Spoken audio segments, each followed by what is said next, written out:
About 10 years ago, I was reading in the California Southern Baptist about a Baptist medical hospital in Ghana, West Africa. And maybe 20 years ago, our International Mission Board decided to change its focus and no longer appoint missionaries to serve in what I call ancillary positions. In other words, we're only going to appoint missionaries to serve as church planters. So they stopped sending music people to teach music to the people in the country, and educators to teach them about education, and doctors and nurses to be in the hospitals that had been established by missionaries. And how they were dependent upon volunteers coming and assisting for however long you wanted to go. Well, I sent an email to the email address for the hospital in Malaribu, Ghana. And I said, you know, my wife is a pediatric nurse practitioner, and I'm a pastor, and is there a place for us to come and serve for a few weeks during the summer? And they said, oh yes, please. So we started processing for visas to go to West Africa.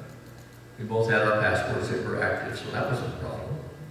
And because we're both in Kaiser Medical Plan, we told our primary care physician, she says, oh, we'll take care of you.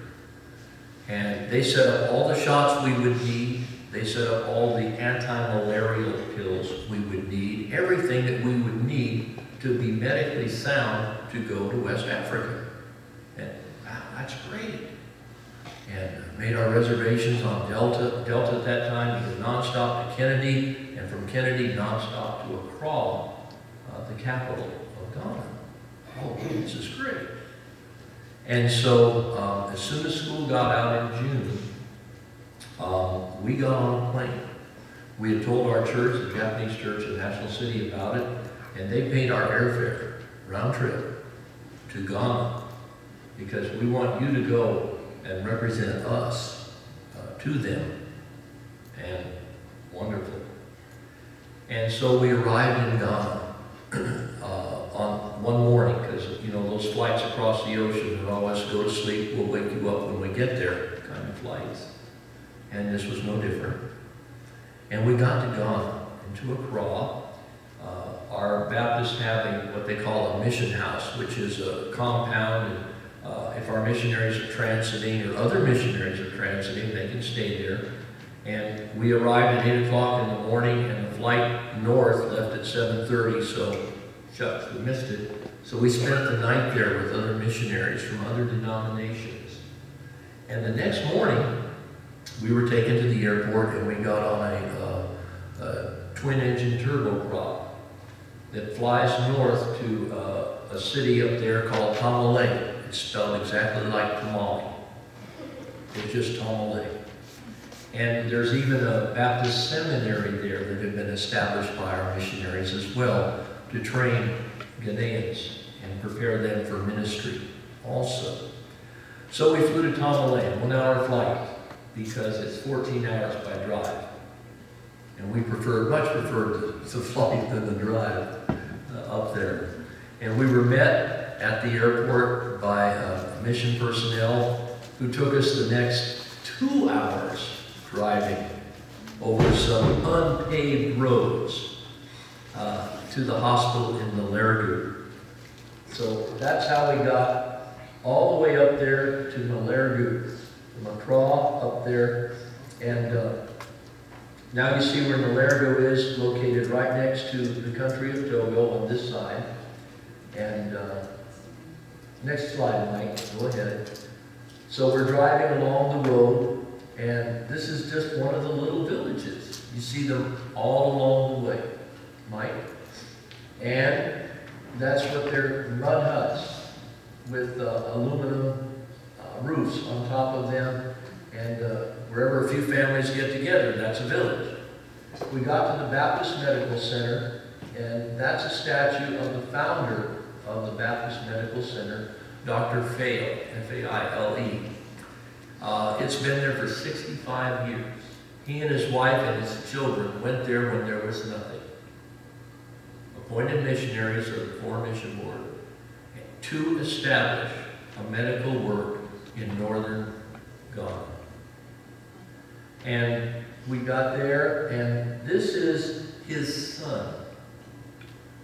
Dr. Faile took his family, and this is George, his son, who, after he finished homeschooling there in the Lerdu, went to college, university, got his medical license in the United States, married a nurse from the Netherlands, and went back to Ghana to take the place of his father at the medical center there. And of course you saw Anita. That was after we arrived. Now this is the main compound, and this is the main receiving area. And this is patients lining up at 7:30 in the morning, and by 9 o'clock there's a whole lot more there. 9 o'clock is when the clinic, 8 o'clock is when the clinic opens. And nobody goes home at the end of the day without seeing a doctor. Everybody is seen. There are people that travel there on bicycle, that travel there on foot. And they've been walking for a day or two to get there, to be seen by medical personnel, because this is the only medical facility in northern Ghana and in northern Togo. And they will walk, ride bicycles, get on motorbikes and ride with somebody to get there, to be medically treated by, at that time, only two appointed doctors. Dr. Faile and Dr. Hewitt were the only two that were there. That's Dr. Hewitt on the left. You see Anita, because they're going over a patient, talking about a patient. They were happy to have Anita there because she's pediatrics.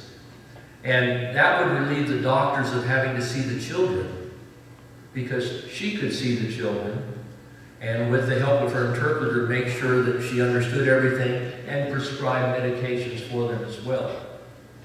Because there is a pharmacy there also. So this is what she did every day. She saw children so that the doctors could see the adults, and that would give them more time to see more patients during the day. This is the nutrition center, feeding station, where they teach mothers proper nutrition so they feed their children so they grow up strong. Because a lot of them have babies that die, and they have big families. And there she is with the mother and her baby doing a well baby check, because the baby is only a few weeks old at this point. And the baby was probably born at the medical center. Now, I worked with the chaplains. There's only one chaplain that was actually on staff. The rest are local pastors who serve as chaplains there. And several of them have the main dialect, which is Mamprusi. But some of them also have a different dialect, because people travel from so far, they need somebody to do that translating for them from one dialect to a different dialect. They also have a public health office, and Anita has both a master's in nursing and in public health. So she could also work with the public health ladies and share with them some stuff that she would bring from the United States and help them upgrade some of their knowledge and skills. Now, I almost wore that shirt today. Okay?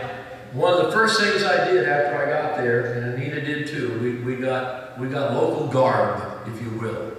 And I still have that shirt. And I told Rod yesterday, I said, I'm going to surprise you and wear it. And I chickened out this morning. Okay? Now, this is the Sunday school class for adults at the Second Baptist Church in the Lerdu.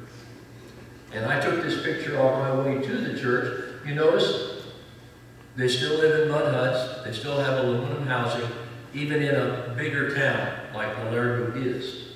And then this is the worship facility that they have. And they spend about 45 minutes dancing. They're playing music, they're singing, and they're dancing all through the sanctuary. They're dancing to the joy of the Lord. They're pleased to be in His presence. And there was a baby naming ceremony. We would call it a child dedication or a baby dedication that morning. Go back one, please, Mike. And so that's one of the chaplains there with the baby in his hands. And that's the father and the mother. And her business is clothing. That's where we got our clothes from, was from them. And then the staff and the other pastors are on the back row there. And so there was a baby naming ceremony that morning. And next, go ahead, Rod. And this is how they carry their children a lot of times. Just wrapped around on the back, strapped in like that. Go ahead. Another one, mother with her baby. And of course, the kids are sitting in the back trying to behave. You know how kids are.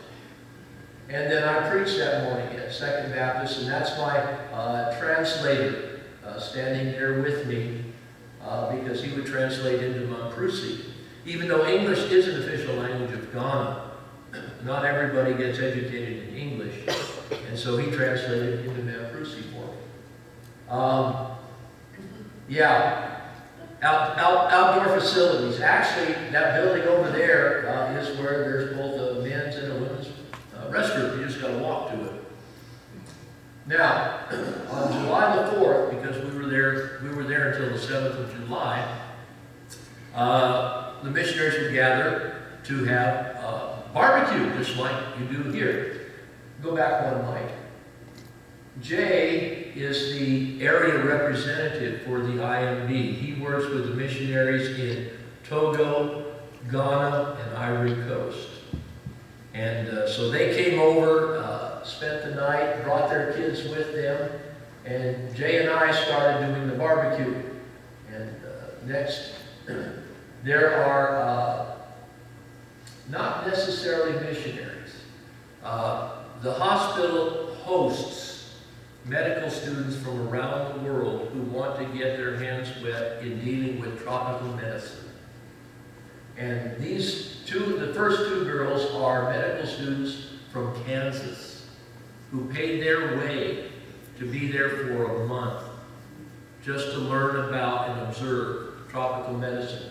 The girl with the orange hair is a US2 appointee from Orange County.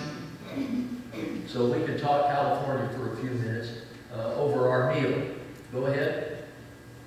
Now, most of the kids at the table are all missionaries or summer missionaries. In other words, missionary kids or summer missionaries that are in various locations around Ghana and Togo from their college or university in the United States. And of course, missionaries have kids. And there's the kids' table as usual. Missionaries are chatting. The guy in the green shirt in the back is an OB/GYN doctor from Texas who's there for 2 years. And go back one, Mike. And of course, our redhead. Jay's wife is in the blue shirt. They're sitting on the couch talking to her and, of course, witnessing to her as well.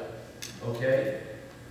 And there's Mom with her youngest, and she's pregnant with another one who's now almost 10 years old. And they've got a son that's way up here. He's tall, because Daddy's tall. And of course, you see, that was me back then. I was modeling my mentor, Wayne, with a goatee and all of that. I wanted to look like Wayne for a while, playing with the kids. Now, the guy on the left is Tommy. And the Fredericks are missionaries of another denomination who are visiting for a break, a week's break there at the camp. Tommy is a widow.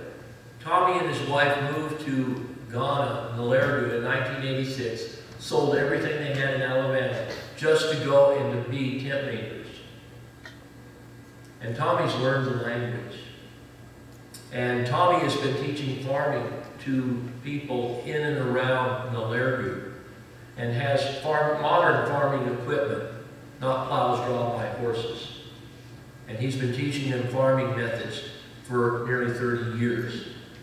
And that's Chini. Every morning when we got up and I'd get out come out of the place where we were staying. Cheney was there with a smile on his face, and he'd always want to have prayer. And we had prayer every morning before the day really began.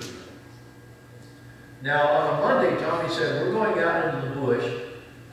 There's a village out there. I promised several years ago I'd come visit it, and I haven't. Would you want to go with me? I said, sure. Well, we drove for about an hour, and then we ran out of road, and we drove another hour. And we picked up a seminary student on the way who knew the language of that area. And we got there, and there was a small group of people in a small little village area. And they got on the bongos, and they started playing and singing. And more people came from around and around and around because they heard the bongos, and they saw that there was singing and dancing, worship, and they're going to come too. So the crowd grew, and the crowd grew. And Tommy got out his Bible and started preaching in Mamprusi, and the man on his left, in the white shirt, would take the Mamprusi and translate it into the dialect of these people. There were nearly 100 there. Just came from nowhere. And they came and they gathered. Peg and Pat Osment were missionary appointees to the seminary. And they were there for 3 years under the master's program. And they went out and started visiting and attending church and preaching in Wayamba. And Wayamba had a water problem. Go ahead, Mike. And Pat and Peggy came to the missionaries and said, you know what, we need $600 so that we can put in a water tank so they can have fresh water. Because all they've got is dirty, polluted water. People are always getting sick.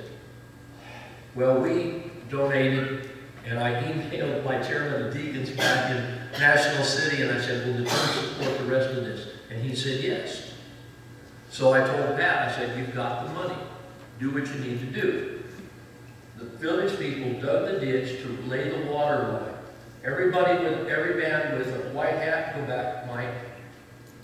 Like the man there with the beard and the blue, they're Muslims. This is a predominantly Muslim area, but they don't fight about it. So, kids from school, that's the school back there, are watching the ditch being built to run the pipes. Go ahead. That's the principal of the school. We finished running the pipes. She's looking at the work. Go ahead. And now they've dedicated, they have a well and a catchment system for it, and now they have fresh water. There's the water tower from the well, pipe going up. And the village owners were there to bless it and to see it happening, knowing that Christians had provided this so that they could have fresh water. Now my secretary, who's Japanese, at the Japanese church, said, you know what? There is a doctor who came from our village back in the 1890s. Go ahead, Mike. And he went to Ghana to help discover and solve the yellow fever problem. And he died of yellow fever, but they dedicated a portion of the medical school to him. So would you take a picture of it for me, because he's from my village in Japan, and I've heard about him and I want to see it. And I said, certainly. So there's Dr. Noguchi. There's a plaque. I took a picture of that as well. You see it was put there by the Embassy of Japan in Ghana in 1992 to commemorate his work in trying to find a solution, something to fight yellow fever. So I made her happy when I took those pictures and brought them back and showed her that. That was the first time we'd ever been to Africa. And I keep telling Nate every year, we've got to go back. We've got to go back. And we haven't gone back yet. But we stay in touch with some of the doctors from Facebook that have been there and served. And we still have missionaries who are appointed, by the way. There is a young couple that's there now that were appointed by IMB to serve. And they serve, but they still rely on volunteers. And it was free. It was free. Internet access was so-so. And there were power failures and things like that. But we met some wonderful people dedicated to serving the Lord while we were there. Let's pray. Heavenly Father, I thank you for the medical clinic that was established over 60 years ago to minister to people, to heal their physical needs. I thank you for calling the Falo family to serve one family, one generation, 2 generations. I thank you, Heavenly Father, for the work that goes on today as they continue to witness for Christ and to heal those with their diseases. I pray you bless them today and bless those who serve with them. In Jesus' name.